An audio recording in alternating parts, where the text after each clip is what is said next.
Hello, and welcome to Sobercast, where we provide AA speaker meetings and workshops in podcast format. We're an ad-free podcast, and if you enjoy listening, please help us be self-supporting by visiting Sobercast.com, look for the donate link, and drop $1 or $2 into our virtual basket. We hope you enjoy the podcast. Have a great day. Hey everybody, I'm an alcoholic. I'm a revision for you, and my name is John. Hi, John. Hi, everybody. The actual home group is the 373 out of North Quincy on Thursday nights. I also joined Division for You a few years ago when I found out a few years ago about solution-based meetings, and it's really changed my life. Couple things. We have a 5-minute meditation that gets you prepared, and I'm not nervous. The thing of it is, for me, is I want to deliver the message of Alcoholics Anonymous, not the message of John. I'd like to thank the people of Quakertown for inviting us, welcoming us, more than we could ever ask for. I mean, we were told that, we're grateful that we came up, and, it's a privilege, it's an honor, it's a pleasure to be asked to speak anywhere. I don't personally care whether it's Quincy Point on Wednesday night in my hometown or Quakertown, Pennsylvania. I was told to never say no if the opportunity was presented. I appreciate the opportunity, the pleasure of meeting Jeff and his road dog Dave when they came down to Quincy, and because I never travel alone, I brought a couple of my own road dogs. And they're important, and it's just terminology. They actually are my group members, and even more so than my friends. And I'd like John to stand up and ignore. John, stand up, please, so people know who you are. Okay? And Billy.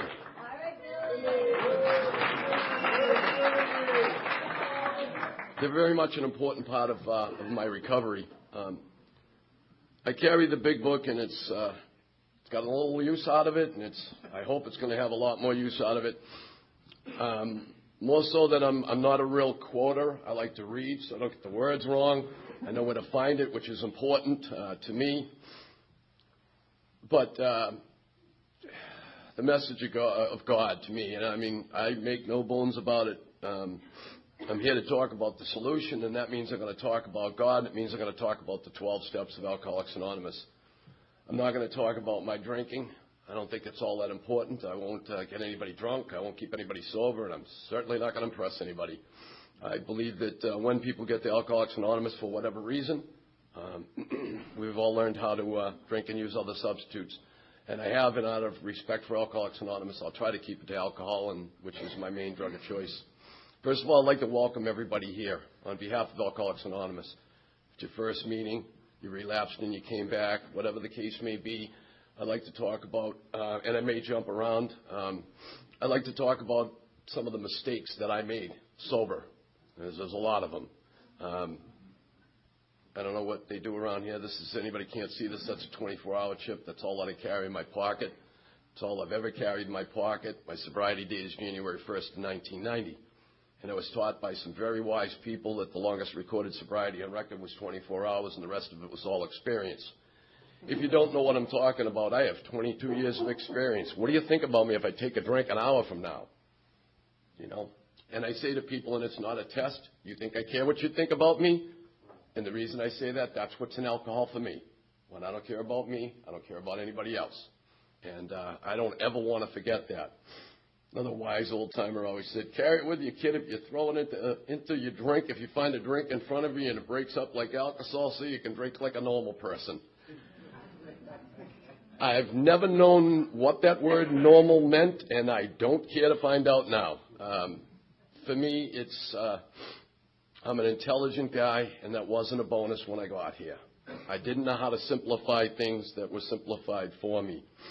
Simple, John. Uncomplicated. Don't drink, you can't get drunk. Got to be more to it than that. As opposed to easy, meaning no effort, which they told me my recovery was never going to be. It will get easier, they told me, and they didn't lie. But it's the simplicity of the things that I've learned that have kept me coming a day at a time. I like who I am. I said I never travel alone. I'm going to bounce around a little bit. I usually travel. I always bring a couple of things with me. I always have my big book with me.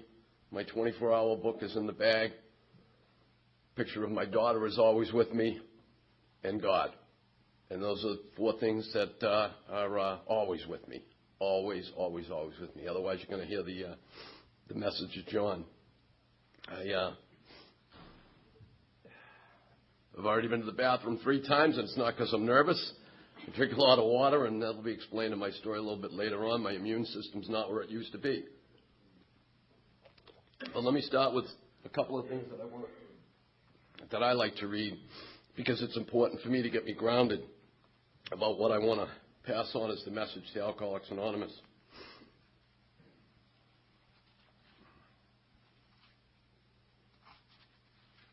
In case nobody ever told you, it's okay to highlight and write in the margins and everything, break the binding and do whatever you get to do as long as you don't drink.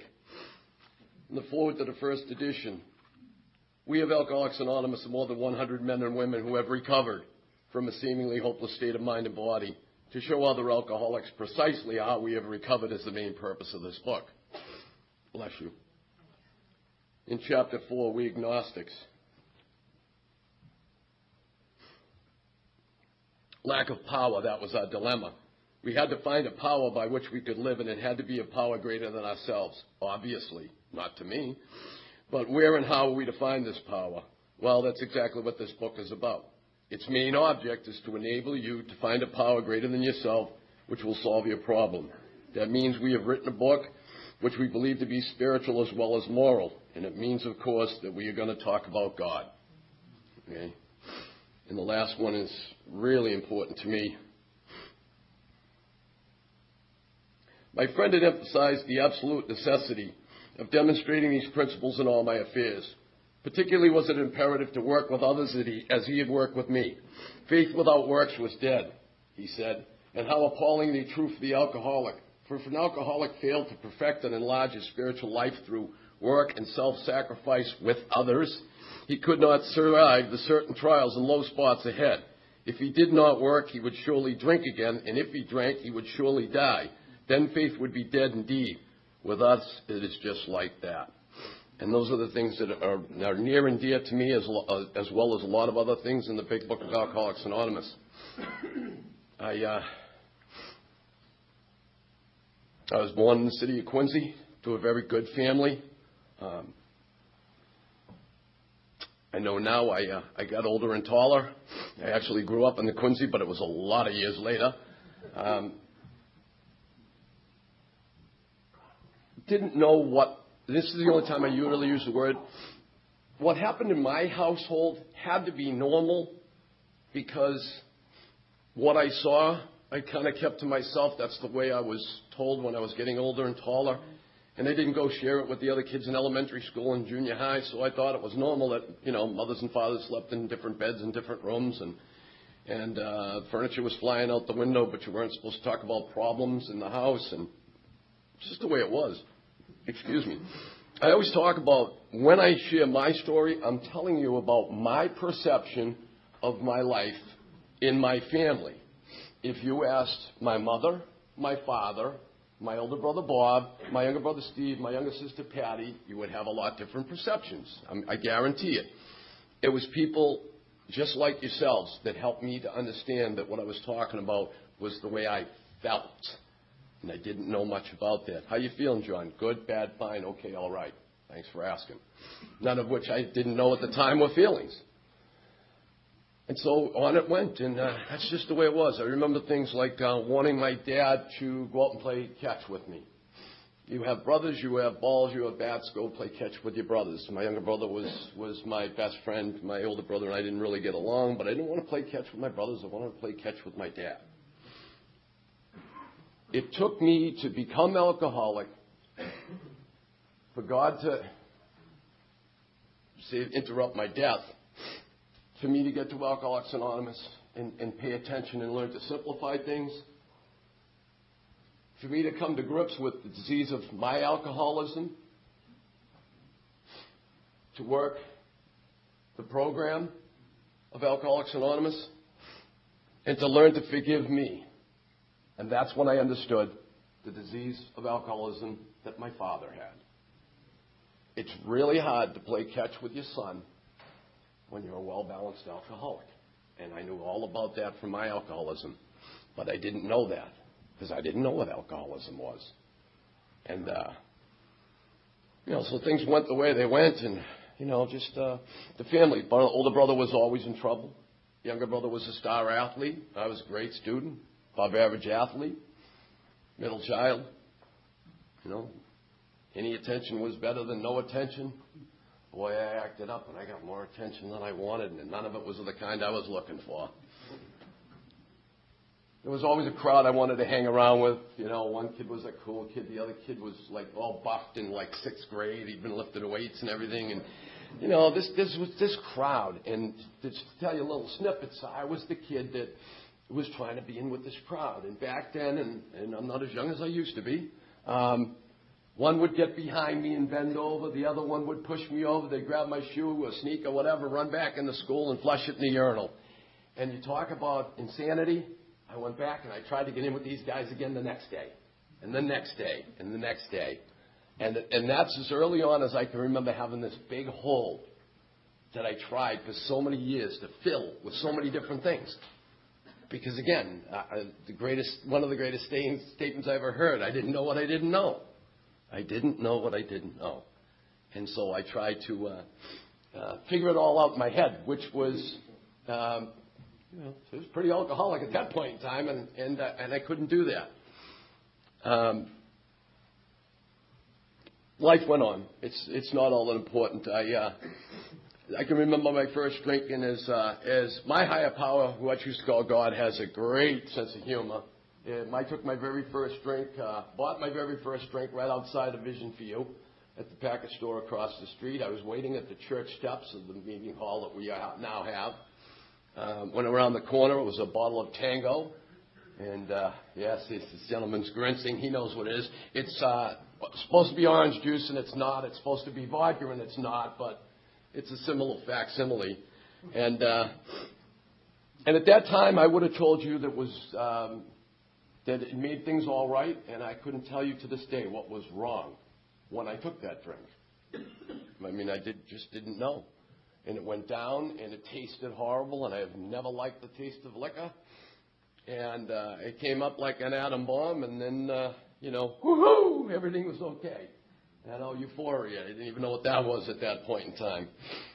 And what I learned years later was I got sick. I blacked out. I passed out. Got in a fight with my younger brother, who was my best friend and our best friend. There was a girl involved, and I tried to get over on Mom and Dad. I was very involved in school. I was about 13, which is the legal age for drinking in Quincy, so they say. And I was involved in school, and I didn't drink that often. And it really didn't have the means. It really wasn't that important to me. And I remember now what my first resentment was. There's two ways if you haven't heard that. The old school is a resentment is pouring a drink of poison and for somebody else and drinking it for yourself. And new school is, which is very appropriate for my story, it's like wetting your pants. You're the only one that feels it.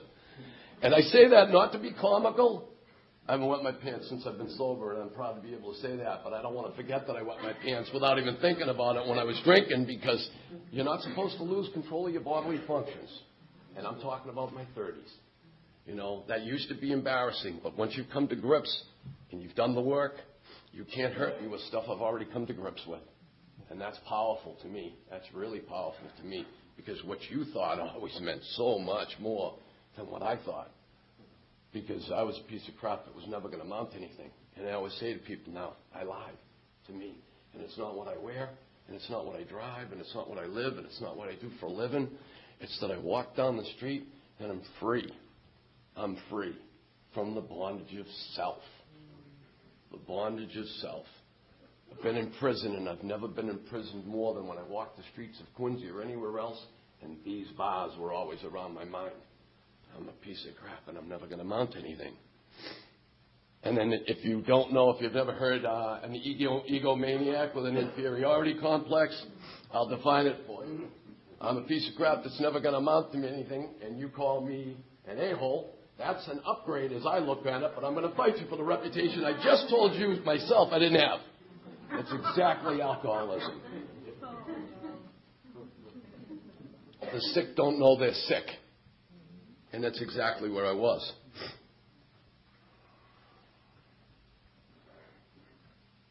I got older on college, first resentment. I went to junior high school, and I was very into school, and I wanted to go to Boston College High School and probably on to BC. And I wanted to go into business. They screwed up my guidance. My guidance counselor screwed up my transcripts. Again, my perception. Remember, folks, when I'm talking my perception. You might want to check with somebody else. And I ended up at the local high school, North Quincy High, the public school. Nothing wrong with North Quincy High, but my aspirations and my goals were higher. Even when drinking, my goals and aspirations were higher. And alcohol didn't call that shot. I went on to school, and I did very well. I was a little overweight when I was growing up. I dropped a lot of weight. I started playing 3 sports. I became popular, and popular's not all it's cracked up to be. My daughter and I talk about it all the time. She doesn't strive to be popular, and I love her for it. Because when you break the chain of addiction in your family, you can help your family members from what scares me more than anything, and that's called untreated addiction. And that's where I act like I used to without pouring alcohol into my system.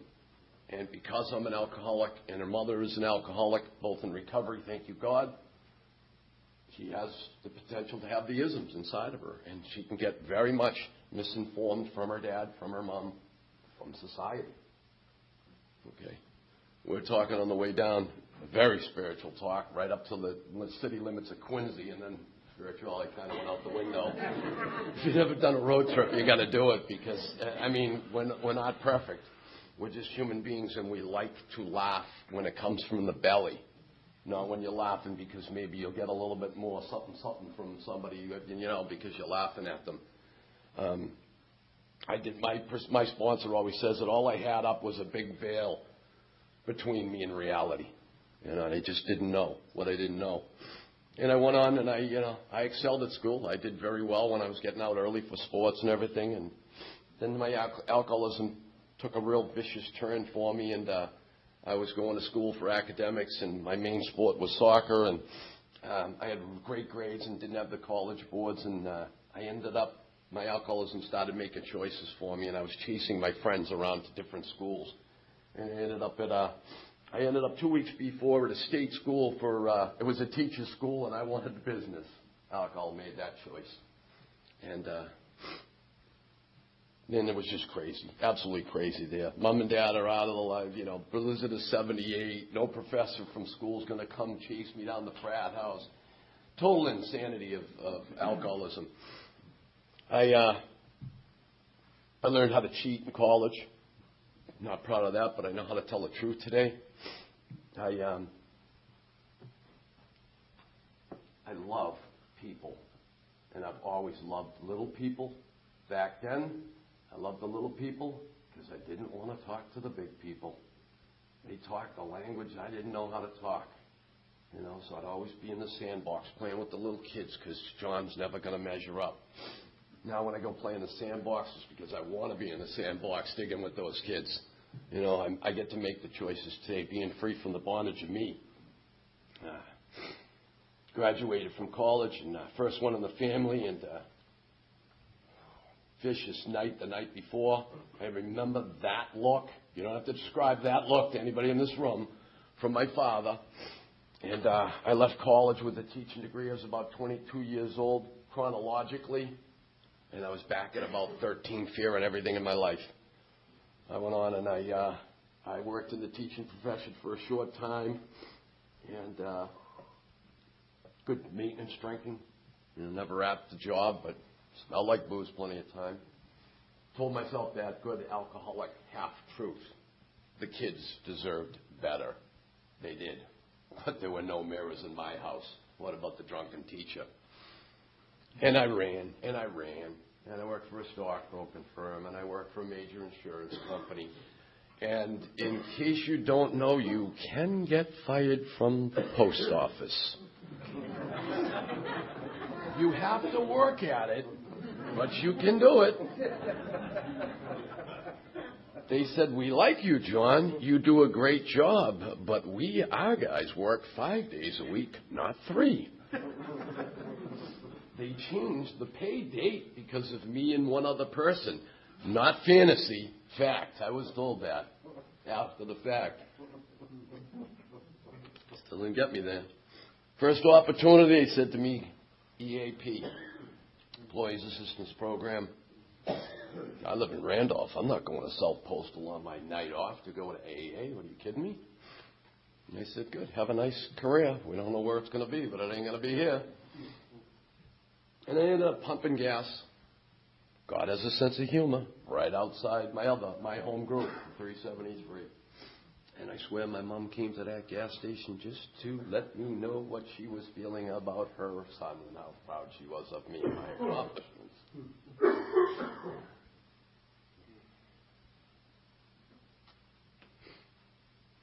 I don't want to get into it too much. Just suffice to say, what I really want to talk about in these few instances is I suffered from this phenomenon of craving. I picked up a drink. I took a drink, old school. I took a drink, the drink took a drink, the drink took me. And it was all over. Powerless a long time ago, just never understood it. Fighting for my right to drink. Because before, quite a while ago, but before I was introduced to AA and some years after, I would have told you. I remember hearing a friend of mine, Sharon, say, thank God for alcohol. It was the only thing holding me together. I thought she was out of her mind. I now know what she meant. If nobody's told you, alcohol is not the problem. That was John's solution to the way I felt. Put the veil up, go into fantasy land, and everything's okay. Problem was, I kept coming to. I couldn't drink enough, long enough, hard enough to stay out of reality. No defense against that next sucker drink, and I would just drink again because that's all I could do. Stop drinking because I blacked out, passed out, thrown out. I don't say that to be funny. It's actually what happened. People would go to borrow money. I got sober, and people said bar tabs. I said, what? What's that? I used to borrow $20, and the guy said, I'll give you $20. Go drink somewhere else. You do that with about 4 or 5 guys. I don't care who I drink. Man, I got $100. That's more than a starter kit for this drunk. And the problem with all of that is, after the fact, being sober, I found out that I'm a pretty well-liked person when sober, which was never back then. You know, complete personality change, although I was the last one to know it. I work with people today, and I said, there's some change going on, and they see things like I don't see it. I said, well, stand in front of a mirror for the next 35 days and check and see what you expect to see. You're not going to see any change. Others are going to see the change. You'll have to wait until you feel it. And when you feel it, I guarantee you'll be looking around, and it'll only be you. And if you listen to what I'm saying, your higher power, it's going to be a really creepy feeling.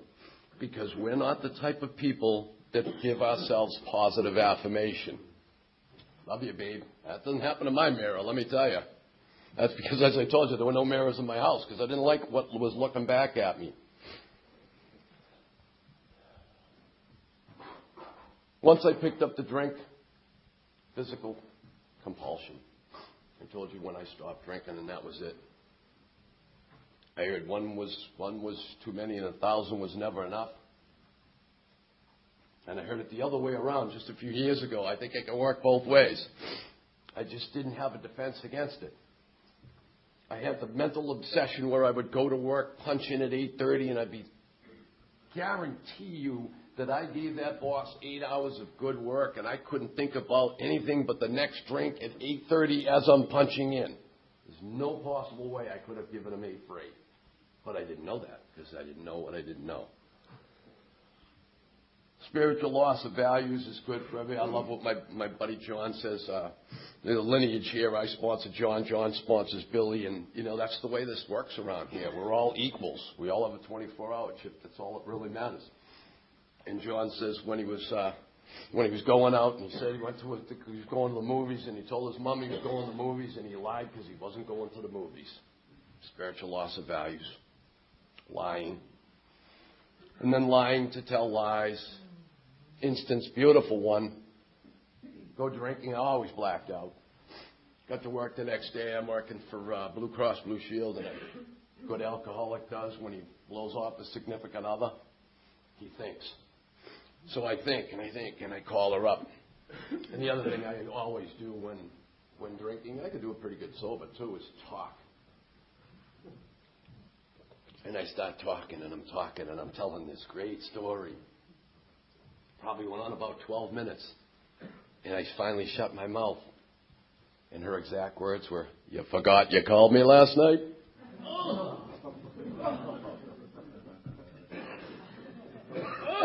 Might as well just stab me with a knife. Well, I got to save that story for some other time. You know? Just the things that I can look at and laugh now, because when I'm telling you cringing, boy, I was cringing then. Because I needed her. I needed that beautiful vehicle. The house. I needed something in that hole, but I didn't know it was going to fit. I've been to prison a couple times, number of OUIs, stint at a mental institution. Was just educated. I've been educating people recently. If you've ever been to a detoxification center, that means the removal of a toxin from your system. A toxin meaning a poison. Okay, and if you suffer from a physical, mental, and spiritual disease called alcoholism, you've been to a mental institution. You can glorify it any way you want, but you've been to a mental institution.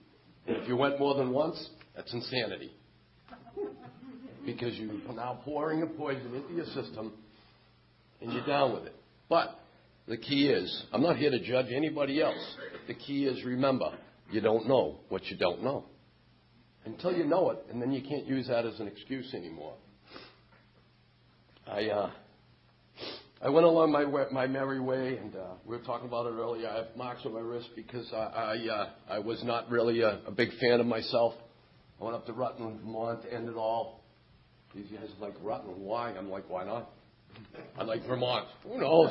I'm insane. Loaded up with whatever, plenty of money. Ended up being another vain attempt. Walked back from Rutland, Vermont, basically. Went down to the cemetery looking for my grandmother's grave. Couldn't even do that right. And just had a mental and emotional, spiritual breakdown in the cemetery. Didn't stop me from drinking.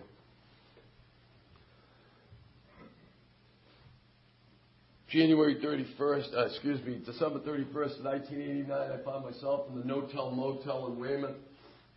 Came to, and there were rappers from like 3 different fast food restaurants. A blizzard going on outside. I don't know if I left or I didn't leave. Took a plug off the last bottle that I drank to date of cheap vodka. Put all my worldly possessions in my bag and tucked my tail between my legs and walked back to Quincy to I don't know what. Remembered in the insanity somewhere a lucid moment of reading a place called Father Bill's Place. It's a shelter for homeless people. And outside of the old bargain center that used to be in Quincy Center, there was a payphone. Yes, I am dating myself. Put a dime in that payphone. Now I'm really dating myself. Called them up, and some kind person said, if you can get down here, we'll give you a bed, and if we're full, we'll give you an overflow cot at St. John's Church. And I said that phone was probably, if it was still there, would still be swinging. Never had the chance to hang it up. I was one terrified 33-year-old by my birthday, 13-year-old mentally and emotionally and spiritually. And these kind people helped me out and set me on my way. And we devised a plan of recovery back for me in shelters nowadays at Father Bill's Place. I go there all the time. Counseling, housing, just things that were not around in the end of 1989, beginning of 1990. Just kind-hearted people patting me on the back. We made a plan, and they said, we have a perfect treatment place for you. And I said, great. They said, it's called AA. One of the appendices in the back of the big book, this one I know, not word for word, but what I had was contempt prior to investigation, which means I didn't know what AA had to offer me, but I ain't going. good alcoholic, stubborn that I was, no idea, that if this was my choice, and I'm not really sure, it was the greatest choice that I've ever made in my life. Because I met people like you. And the one thing I will talk about all the time, because I love to feel today, and I hope I never forget this, total strangers loved me when I hated myself. And I never want to forget that feeling. People just like you, that I've never laid eyes on, cared more about me. I don't know about more than my biological family, but it felt that way early on.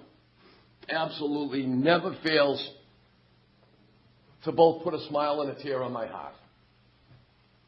I met a gentleman a month sober. He was a month sober. I was still drinking around between Thanksgiving and Christmas.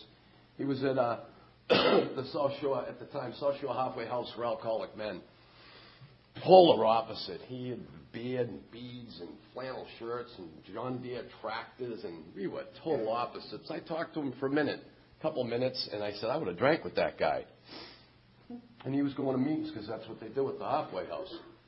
And a guy I met by the same name of Don told me later on that Don at the halfway house was going to meetings like they did at the halfway house, and he was looking for me because he thought that I was a guy he could relate to too.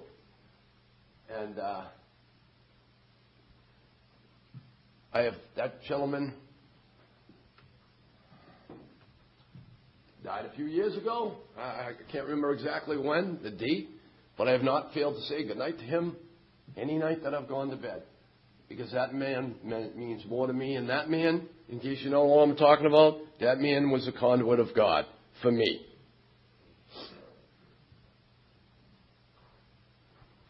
And at Father Bill's place, these people were not going to, there weren't many people down going to AA meetings. So at 10 o'clock in the morning, at the end of the morning meeting at the South Shore Halfway House for Alcoholic Men, if any of the gentlemen in the morning group from 9 to 10 looked out the window, they would have saw the back of his head sitting on the front porch, because they were made to go to meetings. And those guys helped me to help me save my life. I walked in the back of the hall of the 373 first, second week. I don't know, not my perception. I love when people tell you what went on in their first year. I thought I was overweight. They said I looked like a pencil. I had really long hair with a ball cap turned down. And I don't say this for humor, just as I'm doing now. I could tell these gentlemen what was on their feet, but I couldn't tell them the color of their eyes. And I don't say that to be humorous. That's a fact. They told me what to do, and I heard a gentleman that I respect so much today for his message of love and hope, and it's Jack the Marine, and he said, when it leaves my lips, it's a suggestion. When it hits your ears, it's a must. And there was probably more people that are in this hall tonight in that hall, and I knew he was talking to me. My heart felt he was talking to me. People in 373 strongly suggested I do that, and I did it. And I went everywhere, and everything people said, and I don't know what the term is around here, and I try to pretty up my language, but around us, everything was said to me, and I was pissed off. Everything people said to me bugged the heck out of me, but I didn't drink. And then 365 days later, after crying almost every single day at everything, they handed me a chip that said I was a year sober, and I was the last one to know. That's about all I could tell you in my first year. I went on commitments. I did what I asked, told, however you want to look at it, suggested. I was dying, I knew it, and I didn't want to die anymore.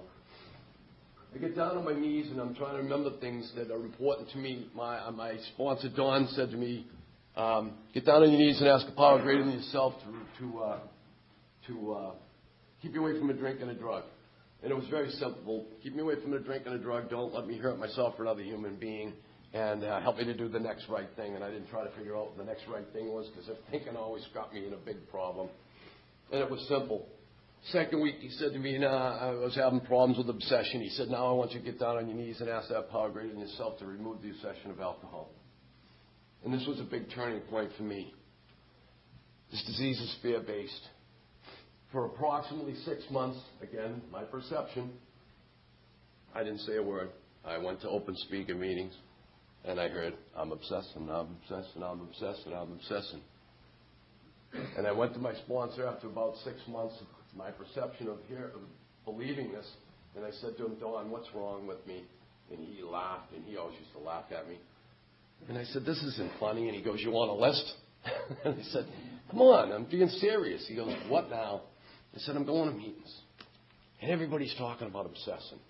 And he said, yeah, what's the problem? And I said, I'm not. And he laughed even harder. Jeez, what is wrong with you people? It's not funny, Don. He said, it worked. I didn't know what I didn't know. He said, John, I'm not sponsoring these people. I don't know what people are telling them to do. But if you're an alcoholic like me, the moral of that is I didn't fit in out there, and now I don't fit in here. Why? Because I kept thinking. Because I didn't know enough to talk. I wasn't comfortable enough. I hated me. I wasn't comfortable with talking with other people. I just did what I was supposed to do, but that didn't mean I got well real quick. And I didn't realize. But I was terrified not to fit in with you people because I definitely didn't fit out there with those normal people. Bless you. And on recovery went, and it was just Big Dave from Quincy, Mass. says it all the time. Another graduate of the social halfway house for alcoholic men. Just do the drill. And I did the drill for a long time. And 17, 18 years of experience, 18 years of experience. Chase was just talking to me about it. No, we didn't recognize each other right off the bat. He asked me if I knew this gentleman by the name of Stuart Coleman. And I don't use my last name because Bill and Bob didn't. If you do, that's fine. Whatever works for you. If Stuart uses his last name, and he told me it's okay to use his last name. Stuart had gone through the halfway house, and he didn't make it. And he was in his first year, and he was honored because I was in my 18th year. Okay, let's get done with the mutual admiration club, and let's get to work. What he had was what I didn't have was confidence. I've been to Bill W.'s house. I did a big book weekend there. I've been to big book step study. I've done numerous AWOLs. I wanted what he had, the confidence. And he came to my work and he sat down with me. And we started to work. And we got to step 4, that dreaded step everybody has a problem with, but that's not really the problem. And he said, so when you write out your 4th step, and I was like, say what? See, my intention, I'm a genius, don't forget that. 18 years sober, I'm going to get the confidence. I'm not doing this work. You got this all wrong, Stuart. God intervened and he shut my mouth and I did the steps with Stuart and it changed my life. My friend Teresa always says, I'm not in the steps are in me. I say I'm living the steps today. I made an amend to a sister I hadn't talked to in 10 years. We sat down and talked in my office and never wrote down on the 4th step and got to the 5th step, and I mentioned my little girl, who he knows I love dearly, and my voice will always crack because I love that little girl. And he looked at me with a tear in his eyes, and he said, I was wondering when you were going to bring her up. And it didn't have anything to do with her, but what it had to do with her birth. And she didn't have anything to do with it. And just the things that opened up to me are absolutely amazing in the past 4 years. I now know that I will never knock an AWOL, a way of life. If anybody doesn't know what it is, 12 steps. You can get together with males and females or males and females. And I knew then that now an AWOL had a start and it had a finish. And what that meant for John was once August came or whatever, I only practiced the steps I wanted to and I forgot about the rest. And when Stuart and I were sitting in the office, and I love movies. I'm drunk. I love movies. Taxi driver. You talking to me? Well, it was me and Stuart, baby. It was the only one I could be talking to was me. And I couldn't flex my muscles for the guys, and I couldn't flex my muscles for the girls. I had to get rigorously honest with stuff that I thought and was told by other people, and I'm not here to knock any other person, that I did a good job with. John will tell me stuff that I don't want to hear. That's why he's my best friend. Everybody can tell you when you're doing real good. A best friend will tell you stuff that you don't want to hear. Because, see, I'm the subject of my alcoholism. I can never be objective with me. I need you people. Because I'm not a believer of that lie, misconception or whatever, that I was the last one to know I was alcoholic. Not for me. But I do believe I will be the last one to know when I'm heading to pick up a drink. Because I will not be able to recognize my irritability, my discontent, and don't worry about it. It's okay. It happens all the time. Doesn't bother me. My sponsor always said, you know why the tough ones ring in meetings? Because then you won't know the person's so important. And I'm not saying that because of you. It's like it's life. What's the problem? The problem with this world is everybody wants to judge everybody else. And then I became alcoholic and threw a nasty twist on it because I love the misconceptions I hear from people in AA. I'm not judgmental. Really. When did you become inhuman? My sponsor said the greatest day that ever happened was, although I judge everybody in the world, to stop shooting out my mouth. And what was really, and I love this, the humor, but the real gist of that story is it hurts me because I'm the only one that knows what's going on in my head, and I don't want to judge you. But sometimes I don't have the defense if I'm not on the beam, as AA will say. This was the easiest thing in the world, to jump in the car and drive 6 hours to come to Pennsylvania, to be able to have the privilege and the pleasure to allow God to use me as a conduit to speak to you, because God interrupted my death, and said, you've been dying too long. How about starting to learn how to live, kid? And I've done all these.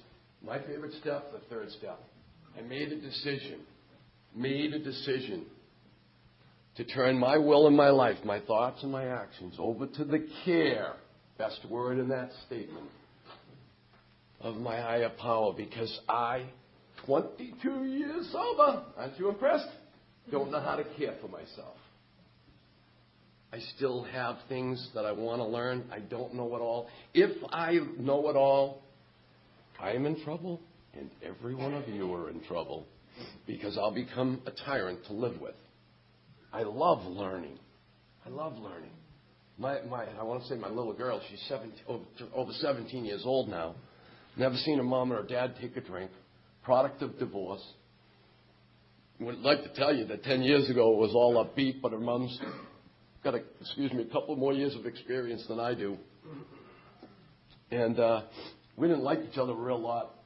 Back 10 years ago, 11 years ago, we drove to divorce court together, and we hammered it out. And we yelled, and we did a little bit of our own therapy, trying to hammer it out. And then it's just, my sponsor said to me again, he said, you sound angry. I said, I am angry. He said, let me ask you something. One simple question. How long do you want to be angry?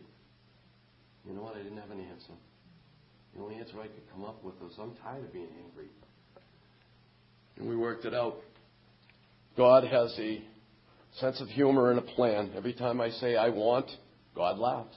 It could be good, positive, healthy, unhealthy, doesn't matter. I want, God will laugh. At the same time, I was sitting down with Stuart in my office doing these 12 steps. Karen was sitting down with Jill doing the 12 steps. And her husband, my daughter's stepfather, was sitting down with Tony Miller doing the 12 steps all at the same time. God has a plan. That was what I said, a little over 4 years ago, and we've had a great relationship for a lot of years. But this process has enriched my life in that I now know that the 12 steps is not so I can live happy, joyous, and free. It's because I'm to be of maximum use to my higher power and others. And that means I don't know it all. And that means I don't know what's best for you. And that means I don't have to save anybody in this world. It means I don't know the best. I will show you what was freely shown to me. And the only way I can show it to you is the way it was shown to me. In sobriety, I was married to a beautiful woman. We haven't been married or lived together in 11 years. She's still a beautiful woman.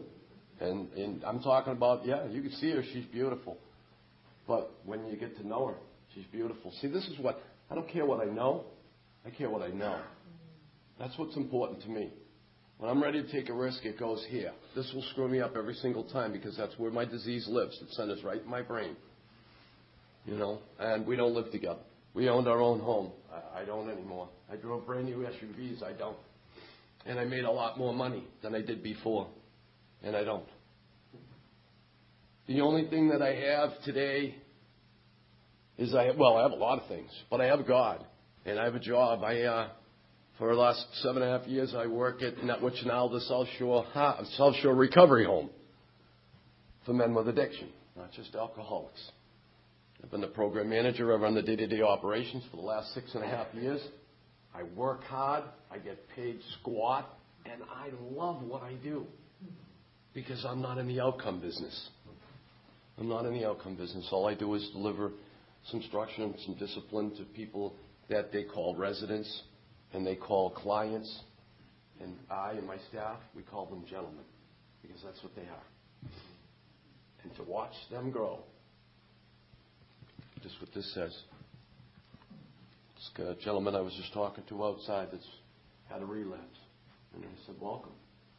Mistakes in recovery. How was it? Did it get any better? Huh? You want to talk to this face? That's what we do, folks. If you're honest, that's what we do. You know, I just went out and my mind's telling me I don't fit in here. It's going to be heck coming back here. And then you're going to run into a guy like me doing that? Hey, guilty as charged, but thank God it was a lot of years ago. I know today that I learn more from the mistakes that I make than what I do correctly. So I'm grateful for all the mistakes. I'm grateful that I'm the most perfect, imperfect John McK on the face of this earth. You know? And I just didn't know it.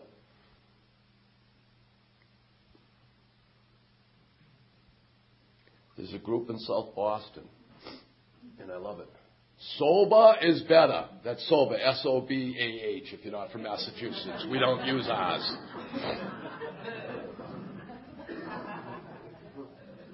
I've been drunk and I've been sober, and sober is a lot better.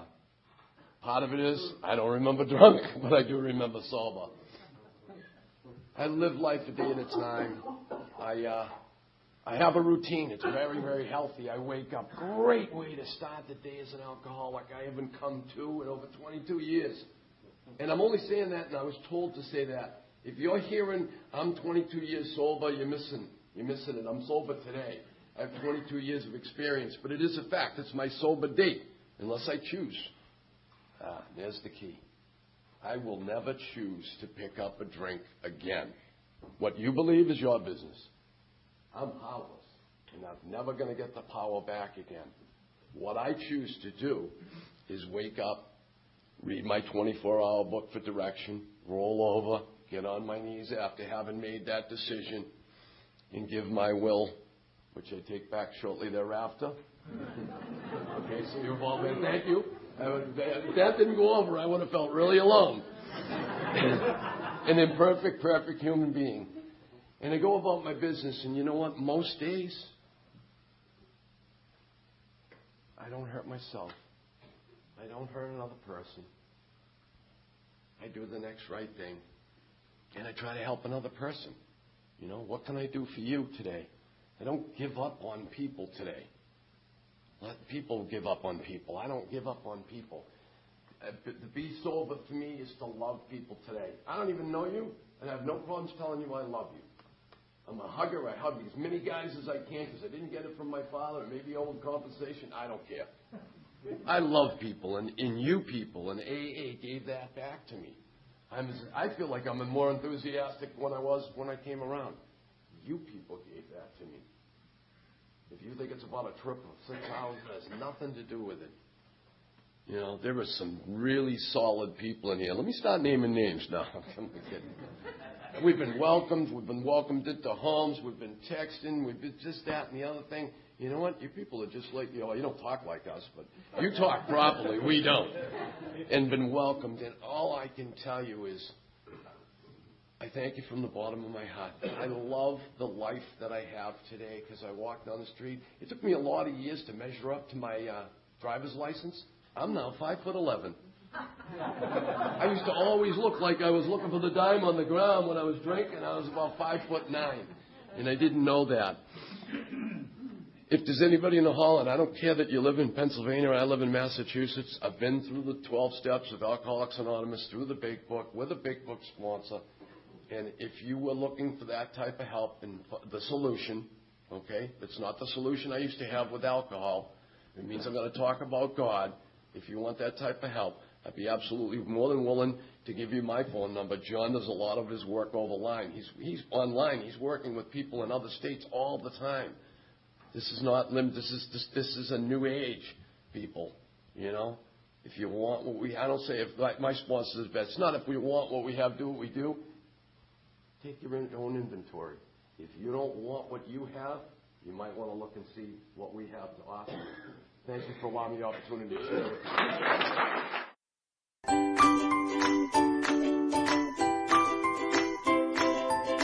Thanks for listening. I hope you enjoyed the podcast. Sobercast is ad-free, and we'd like your help in order to keep it that way.